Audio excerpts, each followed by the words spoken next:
মারে কথা ক কানি ডাইনি তোরে এইবার খতম কইরা ফেলবো এই তলোয়ার দিয়া তোর কল্লা নামাবো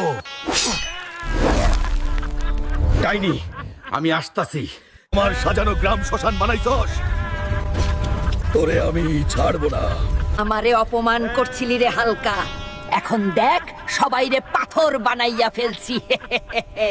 সামনে যা আসবে সব কাইটা ফেলবো ওই পাইছস নাকি ডাইনি ওই তোরে আমি বইখারে কই দেখাইয়ে দিমু। তাইলে পালাই আছিলি কেন